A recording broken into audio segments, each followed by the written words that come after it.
Hi mga suki! Welcome sa aming tindahan. Pasensya na nga pala sa boses ko at grabe talagang paus ako ngayon.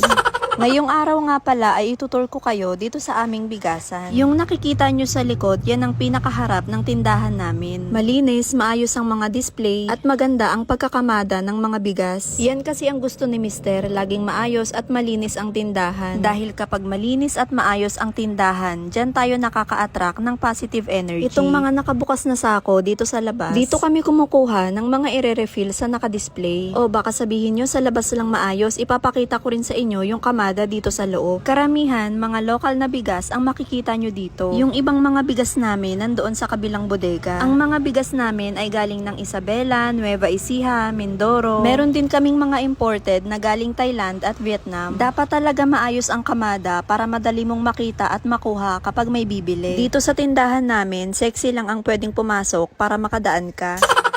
Dito naman tayo sa harap. Ito nga pala yung takalan namin ng bigas pang retail. Stainless at makapal at sa Shopee lang namin to binili. Ilalagay ko na lang sa comment section yung link. Meron din kasing nabibili doon na manipis lang, madaling masira. Itong nabili ko, maganda, matibay. Ito namang lagayan namin ng bigas, tabla lang to na makapal. Pinagawa ko lang to sa kuya ko. Mas makakamura kasi kung kayo lang ang gagawa kaysa bibili ka ng gawa na. Meron naman sa hardware ng ganito kakapal na kahoy. Ganito naman yung timbangan namin dito. Dapat ganyan, saktong-sakto, walang labis, walang kulang. At ngayong araw nga din pala, may dumating kaming deliver. 100 pieces ng super alsa ang dumating ngayon. Imported na bigas to galing Thailand. Isa to sa mga mabilis maubos dito sa tindahan namin. Kaya kapag mag-order kami, maramihan na. At dahil imported siya, dito namin ilalagay sa kabilang bodega. Nandito nga pala yung ibang bigas namin at karamihan ng nandito, mga imported rice. So sa tindahan, mga local na bigas at dito naman sa bodega, karamihan mga imported na bigas. Para nakaseparate per variety at laging first in, first out para maiwasan natin yung bukbok at maluma ang bigas at para mapanatili nating laging bago ang binibigay natin sa mga customer natin. At yun lang for today mga suki. Thank you for watching.